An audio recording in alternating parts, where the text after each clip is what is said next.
नमस्कार। आप सबका स्वागत है आज इको हब परिवार के सभी सदस्यों का। उम्मीद करती हूँ आप सब लोग अच्छे हैं और सेफ हैं अपने अपने घरों में। और फिलहाल सबसे ज़्यादा अगर किसी चीज़ में हम सब काम कर रहे हैं तो वो है ग्रीन प्लांटेशन में। और ऐसे समय पे बहुत सारे सवाल हमारे मन में आ रहे हैं और हम जानना चाहते हैं कि इनके कोई जवाब है क्या। तो हमारे पास पिछले कुछ दिनों से इको हब में बहुत सारे सवाल आ रहे थे, तो हमने सोचा क्यों ना इन सारे सवालों के जवाब हम किसी एक्सपर्ट से जानें।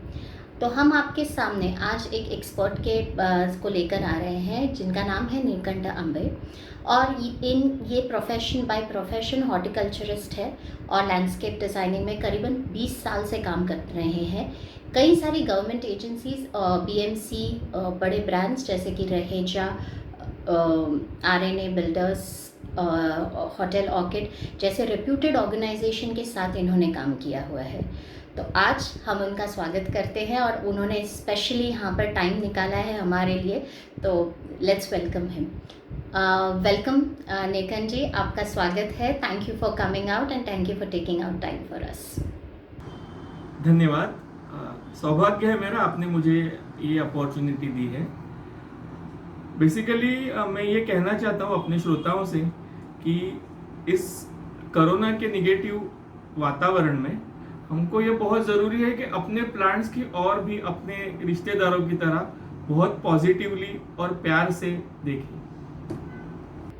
बिल्कुल। और हमारे यहाँ पे बहुत सारे लोग बहुत सारे सवाल लेकर आते हैं, तो आइए मैं आपको सबसे पहले सवाल पूछना शुरू करती हूँ क्योंकि बहुत सारे सवाल हैं और हमारे पास समय थोड़ा सा ही है।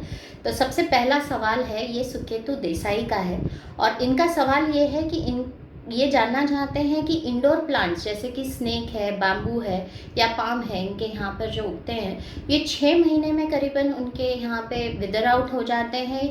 क्या कारण है? क्या पानी कम डालना चाहिए या क्या रीज़न है जिसकी वजह से उन्हें ये दिक्कतें आ रही है? जैसे कि मैंने पहले ही कहा कि हर प्लांट की अपनी एक लाइट रिक्वायरमेंट होती है, अपनी एक वाटर रिक्वायरमेंट होती है और अपनी एक ड्रेनेज रिक्वायरमेंट होती है। तो अभी पहले बात मैं करूँगा स्नेक प्लांट की। तो स्नेक प्लांट का जो है उसको डायरेक्ट सनलाइट अगर आप दे पाए तो आधा एक घंटा आप उसको सनलाइट दे, या फिर आप ब्राइट लाइट कम से कम 5-6 घंटे के लिए दे तो उसके लिए काफ़ी हो जाता है। और उसको पानी की रिक्वायरमेंट बहुत ज़्यादा हाई नहीं है, तो आप अगर हफ्ते में 2 या 3 बार उसको पानी दें तो भी काफ़ी हो जाता है। और सबसे मेन ज़रूरी है किसी भी प्लांट को पानी देना, उसके लिए ऐसा कहीं पे भी मिलीमीटर में या लीटर्स में ऐसा कोई थंब रूल नहीं है कि जिसके हिसाब से आप डिसाइड करें कि इस प्लांट को मुझे कितना पानी देना है।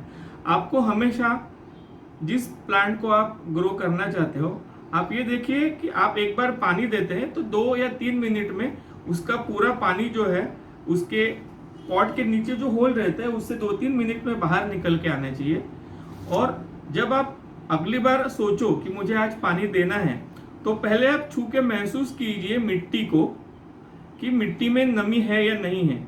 अगर ऊपर की सतह आपको लगती है कि सूखने लगी है तभी आप उसको पानी दीजिए, उसके पहले पानी मत दीजिए किसी भी प्लांट को।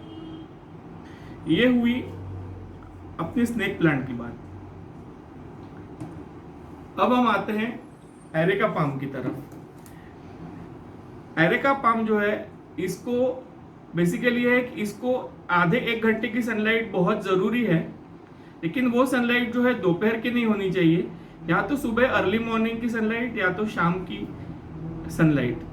और ये बहुत ज़रूरी है कि इसका मेंटेनेंस स्नेक प्लांट से बहुत थोड़ा सा मुश्किल है, क्योंकि इसमें आपको ये करना है कि इसको पानी जो है, जैसे मैंने पहले बोला कि जब ज़रूरी है तब देना है, बहुत ज़्यादा पानी नहीं डालना है और ड्रेनेज का खास ख्याल रखना है इसमें। और इसमें जो सूखे पत्ते होते हैं, सूखे पत्ते आपको टाइम टू टाइम निकालने हैं।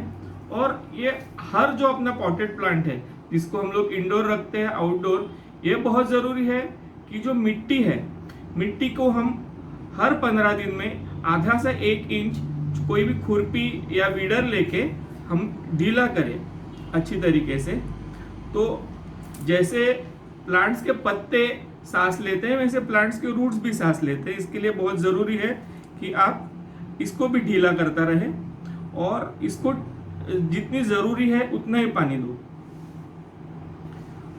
इसके बाद हम लोग आते हैं बाम्बू प्लांट की तरफ। बेसिकली जिसे हम बाम्बू प्लांट बोलते हैं, चाइनीज बाम्बू, वो एक्चुअली बाम्बू नहीं है, वो ड्रेसिना करके एक प्लांट है। तो ये सेमी इंडोर प्लांट है। इसको भी सुबह की सनलाइट या शाम की सनलाइट थोड़ी सी मिल जाए काफ़ी होता है। और इसको भी पानी जो है वो जितना एरेका पाम को आप देते हो उतना ही पानी लगता है। स्नेक प्लांट को थोड़ा सा कम पानी लगता है। तो इसको भी आपको जब नमी आपको लगे कि बिल्कुल नहीं है, ऊपर की सतह सूख रही है, उसी टाइम आपको इसको पानी देना है और टाइम टू टाइम इसके सूखे पत्ते निकालने हैं। तो अगर आपका लाइट रिक्वायरमेंट, आपका वाटर रिक्वायरमेंट और ड्रेनेज रिक्वायरमेंट ये तीनों प्रॉपर फुलफिल हो तो आप इन तीनों प्लांट्स को अच्छी तरीके से मेंटेन कर सकते हैं। Thank you so much. अगला सवाल है हमारा संजय गुलाब की तरफ से। इनके घर में तुलसी का जो प्लांट है वो ज़्यादा समय तक नहीं सरवाइव कर सकता है। ये बहुत ज़्यादा ख्याल रखते हैं, फिर भी कोई ना कोई कारण से इनका तुलसी का प्लांट नहीं रह पाता है। तो क्या करना चाहिए ताकि तुलसी का प्लांट ज़्यादा समय तक रह सके? सबसे पहले हम ये समझें कि तुलसी का प्लांट जो है, भले हम इसे पवित्र माने, लेकिन इसकी कुछ खुद की ज़रूरतें होती है। तो उस ज़रूरत को हमको बाखूबी समझना बहुत ज़रूरी है। जैसे तुलसी के प्लांट को एटलीस्ट 4 to 6 आवर्स का डायरेक्ट सनलाइट लगता है। उसके अलावा उसका जो ड्रेनेज है, जो पानी ऊपर की सतह से ड्रेनेज होल से बाहर निकलने की जो प्रोसेस है वो अच्छी तरीके से पूरी होनी चाहिए। जैसे मैंने ये बाकी प्लांट के बारे में जो बोला मैंने कि पानी जो है ऊपर की सतह सूखने के बाद ही डालना है, वैसे तुलसी का भी सेम है। आपको पूजा करनी है तुलसी की तो बिंदास कीजिए, लेकिन उसके लिए उसको ओवर वाटरिंग मत कीजिए। और दूसरी बात है तुलसी के लिए कि तुलसी की पूजा के नाम पे आप उसमें कभी भी कुमकुम न चढ़ाएं। कुमकुम से बहुत सारे तुलसी के प्लांट्स मरते हैं। उसके अलावा आपको फूल अगर अर्पण करने हैं तुलसी को, तो तुलसी को फूल अर्पण कीजिए और उसी दिन शाम को उसके ऊपर के फूल आप निकाल लीजिए। जैसे आप भगवान के ऊपर से निर्माल्य निकालते हैं, वैसे तुलसी के ऊपर के फ्लावर्स भी उसी दिन निकाल लीजिए। उसको वहाँ सड़ने मत दीजिए, क्योंकि तुलसी के आसपास अगर कोई भी चीज़ रहती है, सड़े हुए फूल या कोई भी सड़ी हुई चीज़, तो उसके वजह से फंगल इन्फेक्शन होकर तुलसी मर सकती है। और एक तुलसी की बात है कि तुलसी का जो लाइफ है अगर आपको बढ़ाना है तो तुलसी के ऊपर जो फूल आते हैं, तो फूल जब आना शुरुआत होती है फूलों की, उसी टाइम पे आपको टाइम टू टाइम कट करते रहना है। बस ये कुछ स्मॉल टिप्स है जिसके वजह से आपकी तुलसी हेल्दी रह सकती है। एटलीस्ट 2 से 3 साल आपके पास रह सकती है। That is interesting, very very interesting. अगला सवाल है हमारे सामने दिव्या शाहू का, और इनका सवाल है कि एक ऑर्गेनिक सॉइल बनाने के लिए या उसके साथ अच्छे रिजल्ट्स के लिए इन्हें क्या करने की ज़रूरत है? सॉइल ऑर्गेनिक बनाना ये एक थोड़ा सा अलग टाइप का सवाल है। नॉर्मली हम मार्केट से जो कोई भी किसी भी नर्सरी से सॉइल खरीदते हैं तो उसमें थोड़े से ऑर्गेनिक कंटेंट होते हैं, जैसे कोई बैक्टीरिया है या कोई जीवाणु ऐसे है वो जो उपकारक है। हम उसको जब ऑर्गेनिक बनाना चाहते हैं तो बेसिकली अपना एक पर्पस होता है कि मुझे ये स्पेसिफिक प्लांट उसमें लगाना है। तो इसके ऊपर ये डिपेंड करता है कि आप कौन सा प्लांट लगा रहे हैं। उसके हिसाब से आप उसमें अलग अलग टाइप के ऑर्गेनिक मैन्योर्स डाल सकते हो। जैसे आप वर्मी कंपोस्ट डाल सकते हो, काउडंग मैन्योर डाल सकते हो, बोन मिल डाल सकते हो, फिश मिल डाल सकते हो, मस्टर्ड केक डाल सकते हो, नीम केक डाल सकते हो, या चाय की उबली हुई और धुली हुई पत्ती आप डाल सकते हो। ऐसे अलग अलग टाइप के जो ऑर्गेनिक मैन्योर्स है वो यूज़ करके आप उसका ऑर्गेनिक होना बढ़ा सकते हैं। लेकिन उसके लिए ये ज़रूरी है कि आपको ये समझना ज़रूरी है कि आप कौन सा प्लांट लगा रहे हो। जैसे आप अगर कोई कैक्टस वगैरह लगा रहे हो तो उसमें आपको ऑर्गेनिक कंटेंट कम हो तो भी चलता है, क्योंकि कैक्टस की ऑर्गेनिक मैन्योर की रिक्वायरमेंट कम होती है। लेकिन जैसे हिबिस्कस या रोज प्लांट है जो हेवी फीडर्स है, मतलब जिनकी भूख बहुत ज़्यादा है, ऐसे प्लांट्स आप अगर लगा रहे हो या मोगरा लगा रहे हो तो इनके लिए आपको ऑर्गेनिक मैन्योर ज़्यादा मात्रा में यूज़ करना पड़ता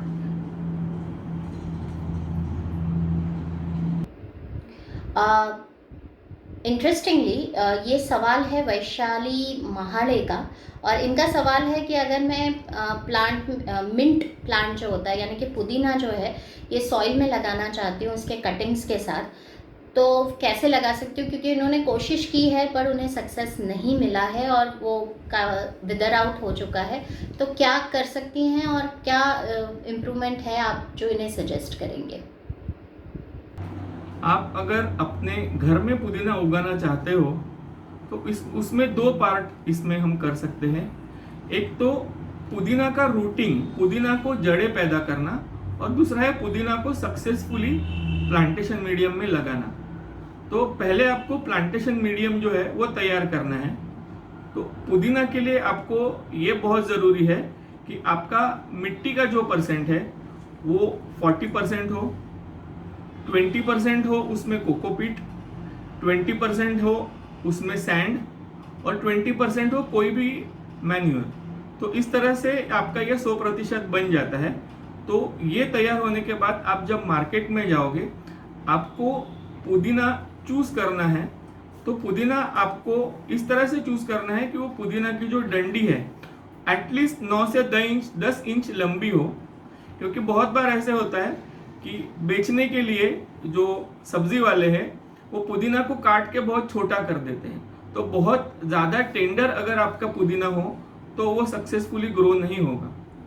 तो आपको ये चूज़ करना है कि पुदीना की जो डंडी है वो लंबी हो और थोड़ी सी मैच्योर हो, और जो मैच्योर है आप इस तरीके से पहचान सकते हैं कि वो थोड़ी सी कड़क होगी और थोड़ा ब्लैकिश कलर होगा उसको।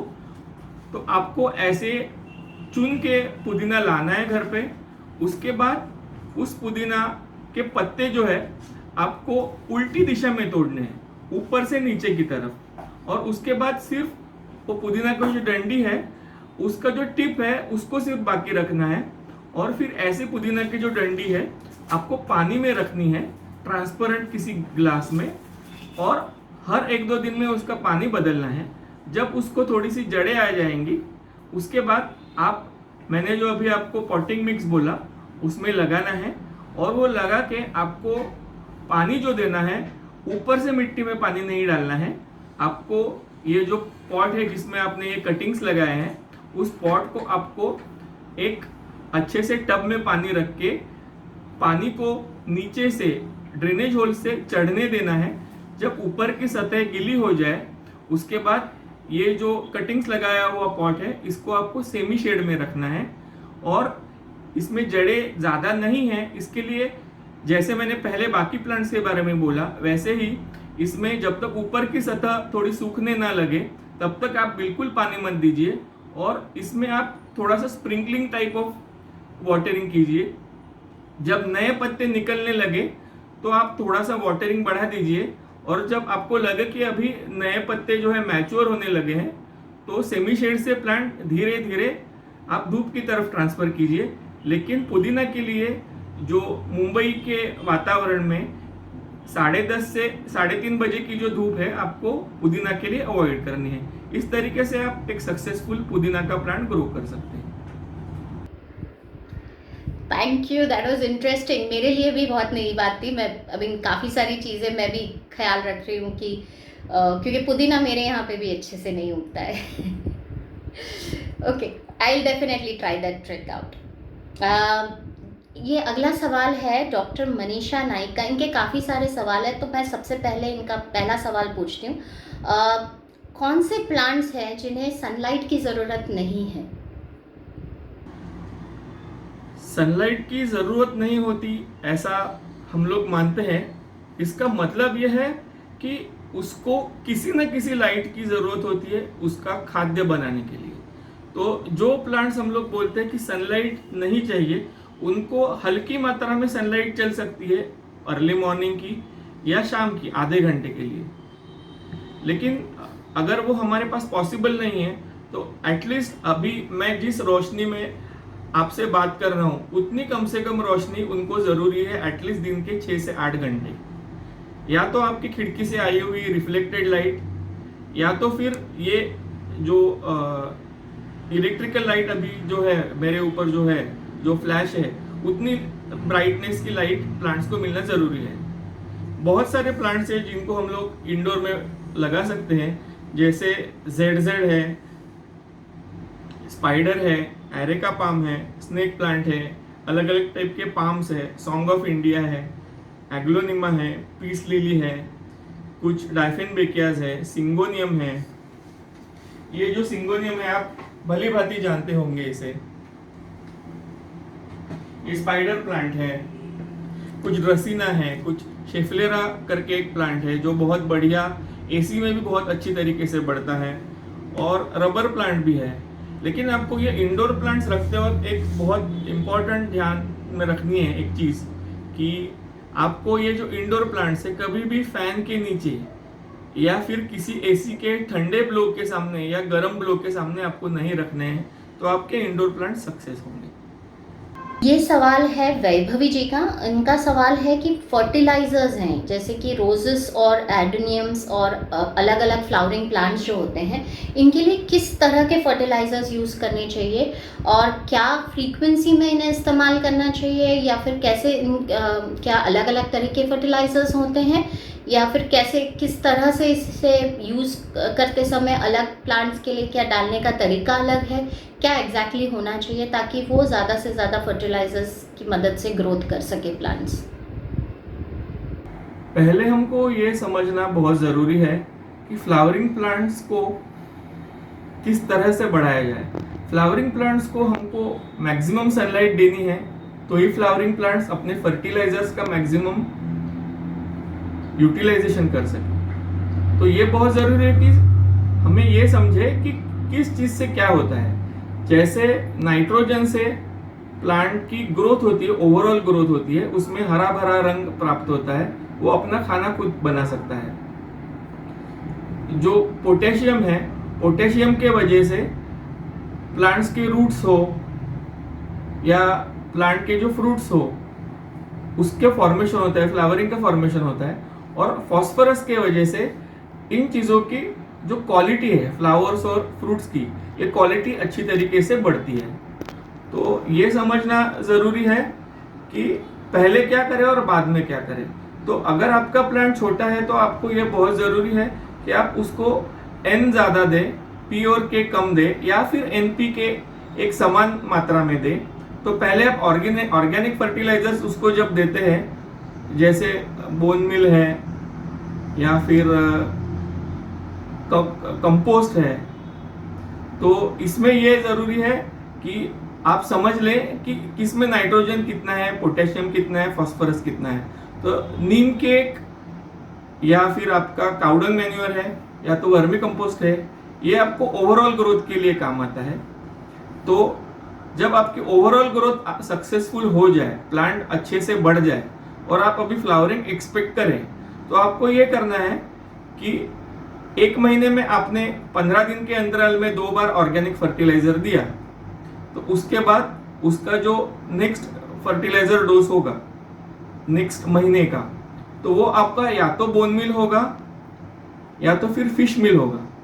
फिर एक बार आपका ये जो बोन मिल या फिश मिल या आप अंडे का पाउडर, जो अंडे के कवच का पाउडर, वो अगर आप यूज करते हैं तो एक आपका ऐसा डोज हो जाए जिसमें ये फास्फोरस और पोटेशियम ज़्यादा है, तो इस डोज के बाद आप फिर एक बार ऑर्गेनिक का रिपीट कीजिए। तो 15 दिनों के अंतराल में आप इसको बदलते जाए, तो एक 2-2.5 महीने में आपका फ्लावरिंग का इनिशिएशन शुरू होता है। तो बेसिकली ये बहुत आपको समझना जरूरी है कि किस प्लांट को क्या चाहिए। जैसे हिबिस्कस प्लांट जो है, हिबिस्कस को ये बहुत जरूरी है कि उसको पोटेशियम ज़्यादा मिले और रोजेस को ये बहुत ज़रूरी है कि उसको फॉस्फोरस ज़्यादा मिले। इसमें आप अगर इंटरचेंज करते हो, हिबिस्कस को आप फॉस्फोरस ज़्यादा देते हो और गुलाब को आप पोटेशियम ज़्यादा देते हो, तो आपको रिजल्ट नहीं मिलेगा। ये स्पेसिफिक सवाल है अनुजा का, और इनका सवाल है कि ये सिंधुदुर्ग में है और वहाँ पे बहुत सारी सैंड है, तो क्या इस सैंड में वो किसी तरह के वेजिटेबल्स बना सकते हैं या फिर वेजिटेबल्स उगा सकते हैं क्या? अगर हम समुद्र के किनारे पे हैं तो वहाँ पे जो रेत होती है, वो रेत बेसिकली उसके अंदर बहुत ज़्यादा सॉल्ट्स रहते हैं, बहुत ज़्यादा चिकनी मिट्टी रहती है। तो ऐसे वाली जो सैंड है, इसमें हम लोग डायरेक्टली कोई भी ऑर्नामेंटल या वेजिटेबल नहीं उगा सकते। हाँ, हम लोग मिट्टी में इस सैंड को धो के मिक्स करके अलग अलग combination of soil, fertiliser and sand, ये यूज करके अलग अलग वेजिटेबल्स हम लोग उगा सकते हैं। अगला सवाल है हमारे सामने कुणाल कृष्णन का कि बड़े जो प्लांट्स है जैसे कि ट्रीज है, जो बड़े प्लांट्स होते हैं, इन्हें कैसे प्लांट करना चाहिए, डायरेक्टली शैडो में या फिर डायरेक्ट सनलाइट में? ट्री प्लांटेशन ये आजकल के प्रदूषण युक्त युग की एक बहुत ज़्यादा अहम ज़रूरत बन चुकी है। तो हमें ये समझना ज़रूरी है कि ट्री प्लांटेशन हम कैसे करें। तो बेसिकली ट्री प्लांटेशन के लिए हम दो ऑप्शन रख सकते हैं, या तो सीड से हम अपना खुद का प्लांट बनाएं, या तो हम लोग नर्सरी से खरीद के लेके आए। जब नर्सरी से हम लेके आए तो हमको सिलेक्शन करना बहुत ज़रूरी है कि किस तरह से हम सिलेक्शन करें।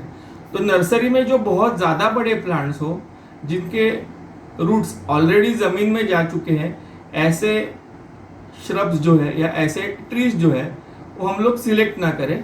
हम लोग इस तरह से सिलेक्ट करें कि भले प्लांट थोड़ा सा छोटा हो, लेकिन उसकी जड़ें जो है वो उस थैली के या उस पॉट के बाहर ना गई हो।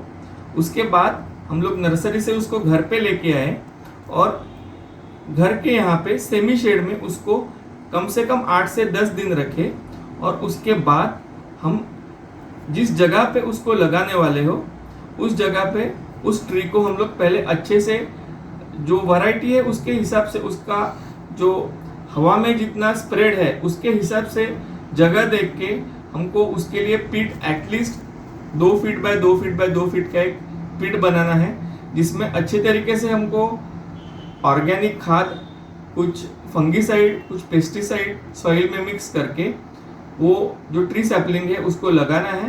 ट्री सैपलिंग लगा के उसको अच्छी तरीके से सपोर्ट देना है, और उसको कम से कम 3 साल तक हमको पानी देना है।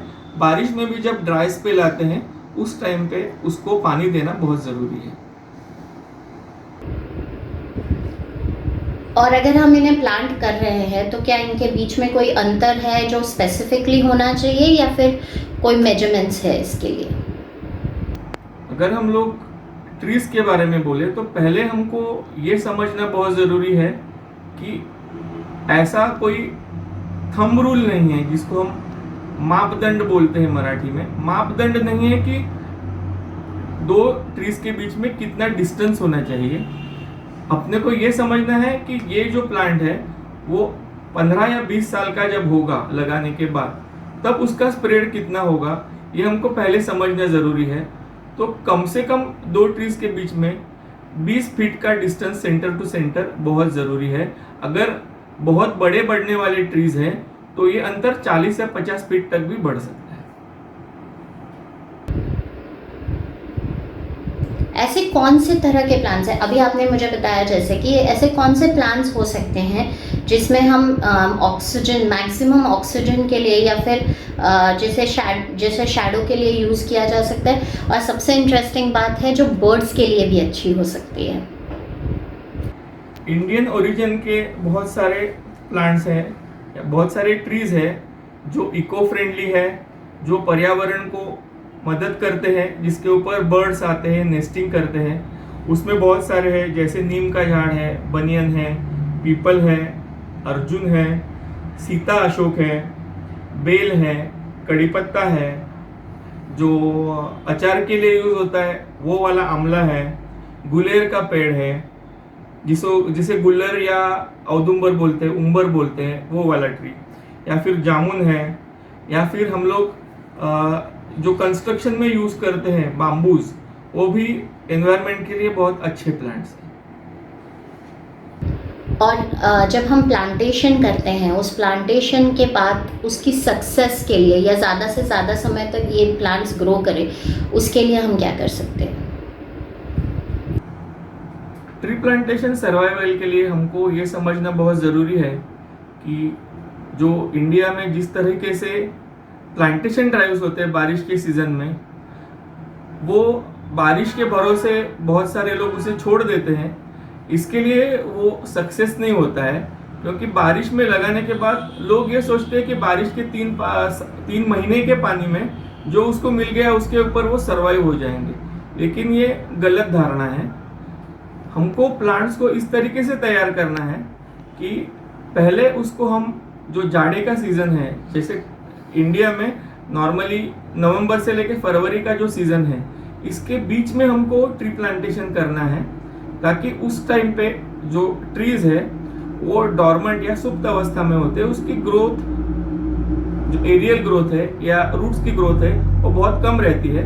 तो पहले हम लोग उस पीरियड में अगर हम लोग ट्रीज लगाते हैं तो उसको प्लांटेशन शॉक जो है, मतलब आप नर्सरी से लाते हो या घर पे सीड से प्लांट बना के उसको ज़मीन में जब लगाते हो तो उसकी ग्रोथ स्टेज नहीं होती है, इसके लिए उसको शॉक कम लगता है। उसके बाद जब वसंत ऋतु आती है, उसमें उसकी जड़ें और उसकी एरियल ग्रोथ दोनों डेवलप होती है। वसंत ऋतु के बाद जब अगली ऋतु आती है, जब अप्रैल में, जून में, जब बहुत ज़्यादा हार्श सनलाइट होती है, उस टाइम पे प्लांट जो है, जो वसंत ऋतु में बढ़ना शुरू हुआ है, वो एडवर्स कंडीशन में सक्सेस हो जाता है। उसके साथ झगड़ने के लिए उसको एक ताकत मिलती है, उसकी जड़ें ज़मीन में पानी ढूंढने के हिसाब से तैयार होती है। तो बारिश में जब उसको और फेवरेबल सीजन मिलता है तो वो जड़ें और मजबूत होती है और प्लांट की सक्सेसफुल ग्रोथ होती है। और बारिश खत्म होने के बाद ऐसे प्लांट्स को हमको मिनिमम 2 to 3 इयर्स पानी देना होता है, तो इसके वजह से हमारा सक्सेस रेट बढ़ जाता है। इन्होंने बहामा ट्रीज के जो सीड्स हैं वो कप में प्लांट किए हैं, और ये जानना चाहती हैं कि इसे अगर ये ट्रांसफ़र करें तो किस तरह से ट्रांसफ़र करना चाहिए, ट्रांसफ़र करते समय किस तरह का ख्याल रखना ज़रूरी है, और इसकी ग्रोथ करते समय किस तरह से इन्हें ज़्यादा से ज़्यादा प्रिकॉशंस रखनी चाहिए। बहावा tree, Indian laburnum, cassia fistula, इस प्लांट का जो ट्रांसप्लांटेशन का सक्सेस है वो बहुत कम होता है। तो अगर आपने टी कप में सीड्स लगाए हैं और उसको अभी तक जर्मिनेशन हुआ नहीं है, तो आप वो डायरेक्टली पॉलीबैग में लगाइए, और अगर जर्मिनेशन हुआ है उसका, तो उसको एटलीस्ट 3 या 4 पत्ते आने दीजिए उस टी कप में। उसके बाद उस टी कप को आप कट कीजिए और पूरा जो रूट बॉल है उसके साथ आप उसे नए पॉलीबैग में लगाए और उस पॉलीबैग में उसको बढ़ने दीजिए। लेकिन ज़मीन में लगाने से पहले ये देखिए कि जो रूट्स है उसके, वो पॉलीबैग से निकल के ज़मीन में ना जाए। उसके पहले ही आप, या तो अगर बहुत ज़्यादा बड़ा नहीं हुआ है तो आपको नेक्स्ट पॉलीबैग साइज, बड़े पॉलीबैग साइज में उसको भरना है, और अगर 3-4 फीट का हो गया है तो उसको ज़मीन में लगा देना है। इससे आपका जो सक्सेस रेट है वो बढ़ेगा।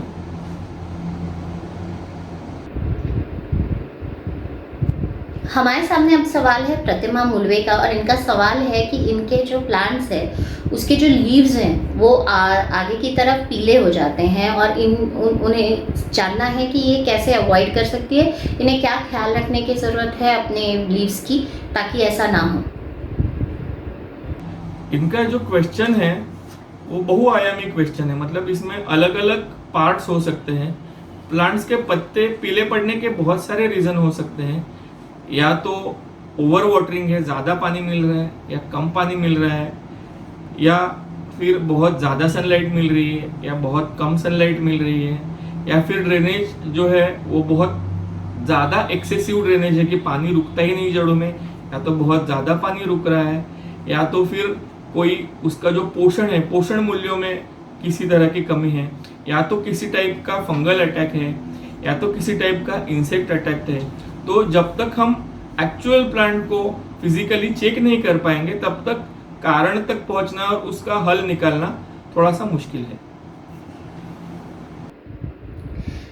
Thank you so much Nikhil ji, ये सारे सवालों के जवाब देने के लिए। एक आखिरी सवाल पूछना चाहती हूँ कि जब आप किसी भी जब बहुत सारे लोगों के ये सवाल होते हैं कि आजकल घर में मोस्ट ऑफ प्लांटेशन होती है, तो प्लांटेशन के लिए हम पॉट्स का इस्तेमाल करते हैं, तो ये किस तरह के पॉट्स होने चाहिए? मिट्टी के होने चाहिए, प्लास्टिक के होने चाहिए, या सीमेंट के होने चाहिए? और अगर ये इस तरह के पॉट्स यूज़ कर रहे हैं तो उनको किस तरह से उसको प्लांट करना चाहिए ताकि प्लांट ज़्यादा से ज़्यादा ग्रो करें? जब हम पॉट्स में प्लांट ग्रो करते हैं तो मेरा पहला प्रेफरेंस रहेगा मिट्टी का जो गमला है, वो मेरा पहला प्रेफरेंस रहेगा। इसका कारण यह है कि मिट्टी के गमले में प्लांट्स के जड़ों को एरेशन अच्छा मिलता है, और ये बहुत इम्पोर्टेंट है कि एरेशन अच्छा मिले और ठंडक रूट जोन में बनी रहे। तो अगर मिट्टी का गमला मिलता है आपको तो पहले आप उसी को प्रीफर कीजिए। और एक फ़ायदा ये है कि भले मिट्टी के गमले में ज़्यादा होल नहीं होते हो, लेकिन मिट्टी के गमले का जो प्रिपरेशन है वो इस तरह से रहता है कि भले मेजर पानी जो है आपका होल से चला जाता है, लेकिन थोड़ी थोड़ी जो नमी बाकी रहती है वो, जैसे आपके घर में पानी का मटका होता है जिससे आप ठंडा पानी पीते हो, उसमें जो प्रोसेस होता है कि पानी जो सूक्ष्म छिद्र रहते हैं, इसके अंदर जो छोटे होल्स रहते हैं, उसके थ्रू बाहर के सतह तक आ जाता है और वो उस सतह से उसका इवेपोरेशन हो जाता है। और दूसरा फायदा ये होता है कि जैसे घर में ठंडे पानी के मटके में बाहर की सतह पे पानी आके इवेपोरेशन होने से अंदर ठंडक मिलती है, वो सेम प्रोसेस आपको फायदेमंद रहेगा मिट्टी के गमले में प्लांट्स लगाने के लिए। सेकंड मेरा प्रेफरेंस रहेगा प्लास्टिक के गमले। लेकिन प्लास्टिक के गमले में आपको ये करना है कि ये यहाँ पे मुझे अगर एक होल दिख रहा है तो ऐसे वाले पॉट में मुझे इस टाइप के बेस में 2 या 3 होल रखने हैं। उसके अलावा ये इसकी जो साइड है, इसमें आपका ये जो बॉटम का लेवल है, उस लेवल से आधा से 1 इंच ऊपर आपको 2-2, 3-3 इंच पे अलग से होल करने हैं। क्योंकि जब आप पॉट रखते हो आउटडोर कंडीशंस में और उसको पानी देते हो, तो जब बारिश आती है तो गमला जो है आपका जमीन पे रहता है, तो नीचे के ड्रेनेज होल से पूरा पानी नहीं चला जाता, बारिश में गमला भर जाता है और प्लांट्स रूट सड़ने की वजह से मर जाते हैं। तो अगर साइड में थोड़े होल हो तो उससे पानी निकल जाता है और प्लांट सर्वाइव होते हैं। और एक दूसरी इंपॉर्टेंट आपके लिए बात है कि अगर आपके पास ईंट या कोई भी इस तरह की चीज हो तो आपके जो पॉट्स है आप इस तरीके से ईंट के ऊपर रखिए कि इसके ड्रेनेज होल्स जो है वो 2 ईंटों के बीच में जो गैप होती है वहाँ आ जाए और ईंट के सपोर्ट से गमला खड़ा रह सके। तो जो पानी है वो बारिश के दिनों में भी जमा नहीं होगा और आपके प्लांट सक्सेस रहेंगे। खास करके रोज जैसे जो प्लांट्स है जिनको जड़ों में एरेशन बहुत ज़रूरी है, वो अगर इस तरह से आप ईंट पे रख के ग्रो करें तो वो सक्सेस होंगे। मेरा थर्ड प्रेफरेंस रहेगा सीमेंट के पॉट्स। सीमेंट के पॉट्स में आप जो बहुत ज़्यादा स्टर्डी प्लांट्स हो वैसे ही प्लांट्स लगाइए। नॉर्मली आप अवॉइड कीजिए सीमेंट के पॉट में प्लांट लगाना। Thank you so much for coming and taking out time for अस। आपने बहुत सारे सवालों के जवाब दिए हैं। आई नो हम बॉम्बार्डिंग किए जा रहे थे और आपने इतने पेशेंटली जवाब दिए, so thank you so much. जाते जाते मैं आपसे एक सवाल और जानना चाहती हूँ कि क्या ऐसा कोई टिप है या कोई ऐसी एडवाइस है जो आप सबको देना चाहेंगे इस पर्टिकुलर प्लांटेशन के लिए? मैं एक एडवाइस देना चाहूँगा कि आपको प्लांट से क्या चाहिए, इससे भी ज़्यादा प्लांट्स को आपसे क्या चाहिए ये समझिए, तो आप एक सक्सेसफुल गार्डनर हो सकते हैं, प्लांट्स अच्छी तरीके से बढ़ा सकते हैं। थैंक यू नीलकंठ जी, आपने इतना सारा समय निकाला और हमारे सबके सवालों के जवाब दिए। Really really really thanks to you. पूरे इको हब के परिवार की तरफ से मैं आपको थैंक यू कहना चाहूँगी। आप सबका भी जो जिन्होंने ये वीडियो देख रहे हैं उन सबका भी धन्यवाद पूरा वीडियो देखने के लिए और समझने के लिए। Thank you to all the people जिन्होंने वक्त निकाल के हम तक सवाल पहुंचाए। Thanks a lot. Thank you for watching this video. At Eco Hub हम हमेशा प्रयास करते रहते हैं कि हम कुछ ना कुछ आपके लिए स्पेशल लेकर आए, कुछ इन्फॉर्मेशन रिगार्डिंग एनवायरनमेंट। अगर आप इसके बारे में आपको ये वीडियो अच्छा लगा तो हमें ज़रूर बताइए। अगर आप इको फ्रेंडली लिविंग के बारे में या एनवायरनमेंट के बारे में कोई और इन्फॉर्मेशन जानना चाहते हैं तो वो भी हमें ज़रूर बताइए कमेंट्स के थ्रू। आप हमारे बारे में कुछ और जानना चाहते हैं तो डिस्क्रिप्शन में हमारे डिटेल्स, हमारे कॉन्टैक्ट नंबर, हमारे सेंटर के डिटेल्स अवेलेबल है तो आप उन्हें देख सकते हैं। आप अगर चाहें तो सब्सक्राइब भी कर सकते हैं हमारे चैनल को, ताकि आपको इन्फॉर्मेशन कंटिन्यूसली मिलते रहे। आप सबका फिर से एक बार धन्यवाद। Thank you for watching this video. Have a great time and stay safe. Thank you.